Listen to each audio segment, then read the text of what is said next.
नमस्ते दोस्तों, ये कहानी त्रेता युग की है। उस समय श्रवण कुमार नाम का एक बालक था। उसके माता पिता अंधे थे और उन्होंने श्रवण को कई मुसीबतों का सामना करते हुए पाला था। श्रवण कुमार बचपन से ही अपने माता पिता का बहुत आदर करता था। जैसे जैसे श्रवण बड़ा होता गया, उसने घर की जिम्मेदारी अपने कंधों पर ले ली। वो रोजाना सुबह उठकर सबसे पहले अपने माता पिता को स्नान कराने के लिए तालाब से पानी भरकर लाता था। इसके बाद वह तुरंत जंगल की ओर लकड़ियां बीनने जाता। फिर लकड़ियां लाने के बाद श्रवण चूल्हा जलाकर माता पिता के लिए खाना बनाता था। श्रवण को इतनी मेहनत करते देखकर उसकी माँ हमेशा उसे टोकती थी।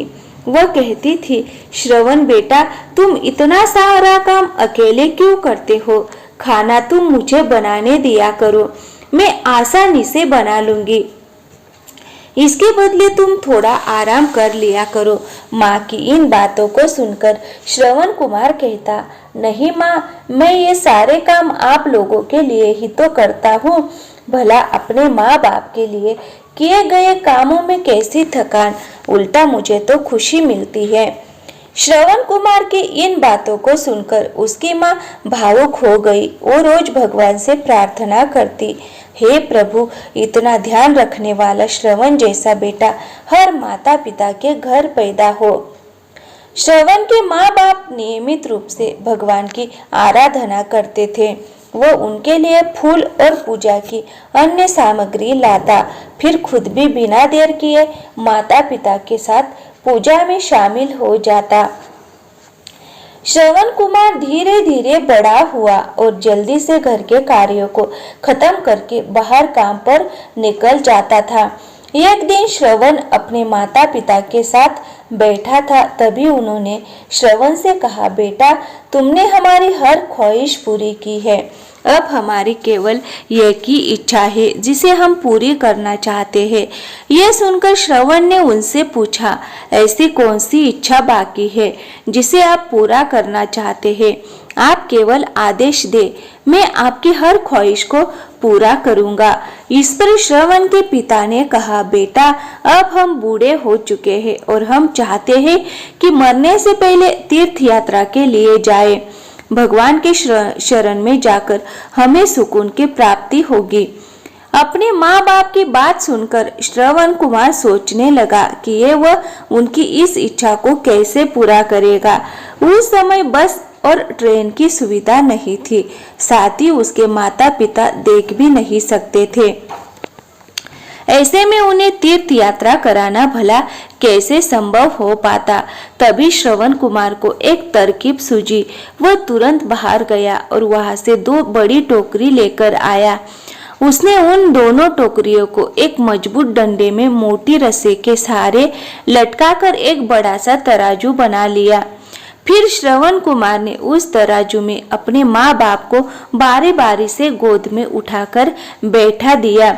उसके बाद तराजू को अपने कंधे पर लेकर उन्हें तीर्थ यात्रा पर लेकर निकल पड़ा। वह लगातार कुछ दिनों तक अपने माता पिता को एक के बाद एक सभी पवित्र स्थलों पर घुमाने लगा। इस दौरान श्रवण कुमार ने अपने माता पिता को प्रयाग से लेकर काशी तक के दर्शन करवाए। माता पिता को घुमाते समय श्रवण कुमार उन्हें उन जगह के बारे में भी बताते चलता था, क्योंकि वह आंखों से उस दृश्य को नहीं देख सकते थे। अपने बेटे की मेहनत को देखकर उसके माता पिता बहुत ही खुश थे। उन्होंने एक दिन श्रवण से कहा, बेटा, हम देख नहीं सकते, लेकिन कभी भी हमें इस बात का दुख नहीं हुआ। तुम हमारे लिए हमारी आंखें हो। तुमने हमें जिस तरह से सारे पवित्र स्थानों की कथा सुनाकर उनके दर्शन कराए हैं, ऐसा लगता है जैसे कि हमने सच में प्रभु के दर्शन अपनी आंखों से किया हो। अपनी माता पिता की बातें सुनकर श्रवण ने कहा, आप लोग ऐसी बातें न करें। बच्चों के लिए माता पिता कभी भी बोझ नहीं होते, ये तो बच्चों का धर्म होता है।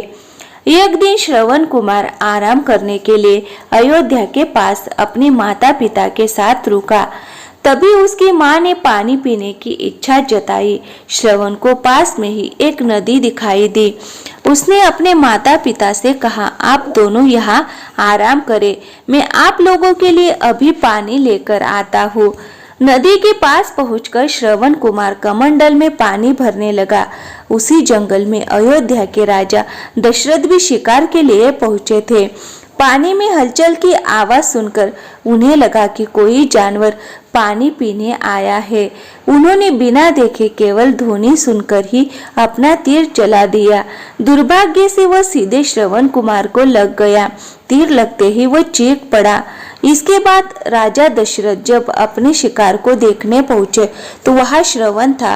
वो तुरंत श्रवण कुमार के नजदीक पहुंचे और कहा, मुझसे बहुत बड़ी भूल हो गई, मुझे माफ कर दीजिए।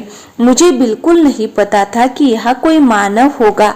मैं इस गलती का पश्चाताप करने के लिए क्या करूं कि तुम मुझे माफ कर दो। तभी करहाते हुए श्रवण कुमार ने कहा, यहाँ से थोड़ी ही दूर जंगल में मेरे माता पिता बैठे हैं, उन्हें काफी प्यास लगी है। आप उन तक ये पानी पहुंचा दीजिए और मेरे बारे में उन्हें कुछ भी न बताए।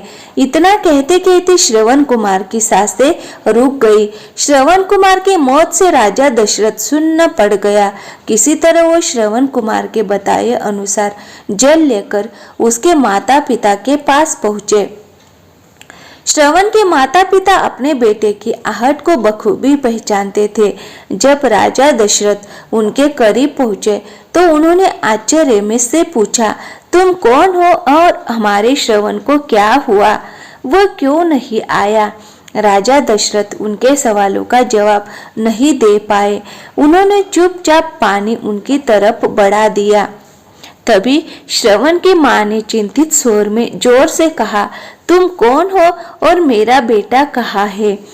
ये बताते क्यों नहीं हो? श्रवण की माँ की चिंता देखकर राजा दशरथ ने कहा, माँ मुझे माफ कर दीजिए। शिकार करने के लिए मैंने जो तीर चलाया था वो सीधे आपके बेटे श्रवण को जा लगा।